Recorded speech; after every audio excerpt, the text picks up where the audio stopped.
Buenos días. Esta es una presentación sobre la resolución de análisis de fuerzas en mecanismos para un mecanismo completo. En ocasiones pasadas se revisaron algunos métodos para analizar problemas de estática y de dinámica. Ahora corresponde el turno a un problema de mecanismos. Este problema que se va a resolver es el del ejemplo 3.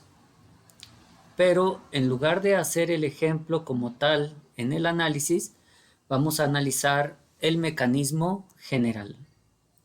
Luego se incluirá los datos del problema para poder resolverlo de manera específica. Necesitamos contar con el análisis cinemático previo. Aquí tenemos las ecuaciones de lo que sería el análisis del problema en el libro. Y acá las ecuaciones de análisis de posición, velocidad y aceleración en otros puntos de interés. Para hacer este análisis se realizan diagramas de cuerpo libre. Recuerden que los diagramas de cuerpo libre tienen ciertas libertades, pero también ciertas exigencias. Por ejemplo, las fuerzas en las uniones yo las puedo suponer hacia donde quiera. Pero una vez supuestas, tengo que atender a las leyes de Newton para algunos otros diagramas. Por ejemplo, la fuerza 1,2x y la fuerza 1,2y fueron propuestas de manera arbitraria hacia adelante y hacia arriba. Las fuerzas F32x y F32y también fueron propuestas arbitrariamente en este cuerpo. Sin embargo, en el otro cuerpo, las fuerzas F32x y F32y tienen que atender a la ley de acción-reacción, es decir, son las mismas magnitudes, pero las fuerzas van en sentido opuesto. Las fuerzas externas, esas sí tienen que ir en las direcciones que deben de ser. Por ejemplo, masa 2 por gravedad va hacia abajo. También masa 3 por gravedad y masa 4 por gravedad. Nótese que las fuerzas 4,3x y 4,3y también son arbitrarias aquí, pero en el diagrama del bloque van en sentido opuesto. Se ha propuesto la fuerza externa sobre el bloque positiva hacia adelante y hacia arriba. Esto en contra de la figura del libro, porque para nosotros positivo va a ser en X a la derecha y en Y hacia arriba. La fuerza de fricción se dibuja aquí hacia atrás, suponiendo movimiento del bloque hacia adelante, pero si el bloque se moviera en dirección contraria, esta flecha tendría que cambiar. Mucho cuidado con eso. Además, agregamos una fuerza normal del bloque sobre la corredera. Muy bien, teniendo esto, recuerden que debemos de conocer la masa de los elementos y la ubicación de sus centros de masa. Considerando que en el análisis cinemático del libro las distancias O2A, AB y esta de aquí de la corredera al bloque ya están dadas en la figura, vamos a mantener esa nomenclatura. Entonces, aquí en estos diagramas de O2A mide A, de A a B mide B, y el pivote del bloque está en su centro de masa. El centro de masa del cuerpo 2 se va a ubicar a partir de O2 a una distancia del eje 2.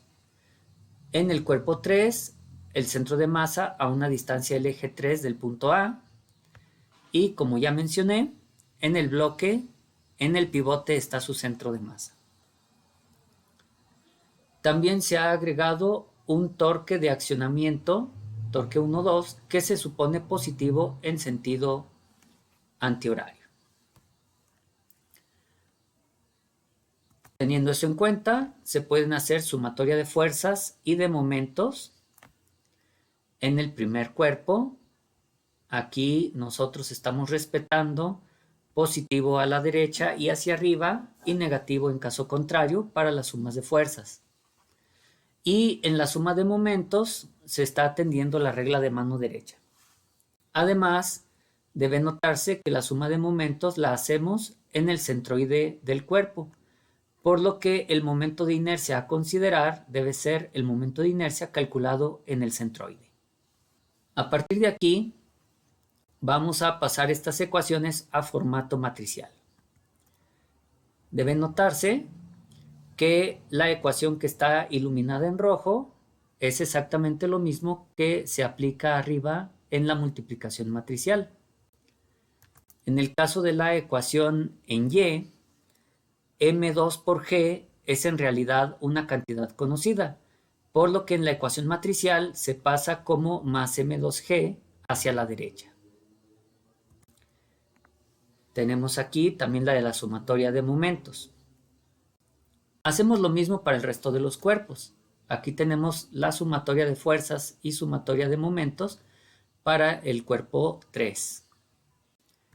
También se pasan las ecuaciones a formato matricial. Y para el cuerpo 4 tenemos estas ecuaciones.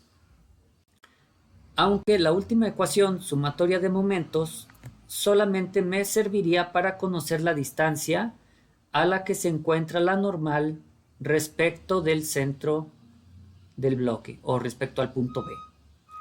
Como no me interesa conocer esta distancia horizontal, mejor esa ecuación no la voy a considerar. Vamos a pasar solamente las dos primeras ecuaciones y aquí, si ustedes notaron, la fuerza F14X no está en mi lista de incógnitas porque esa se va a calcular de manera aparte con la ecuación de lo que sería la fuerza de fricción. Fuerza de fricción es igual a mu por la normal, donde el signo depende hacia dónde se mueve el objeto.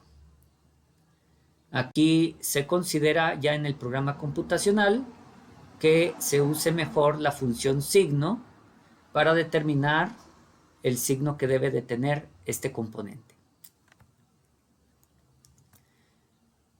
Se pasan pues las ecuaciones y se puede revisar que esto es un sistema de 8 por 8 en la matriz. Son 8 incógnitas y que estas cantidades de acá deben ser conocidas.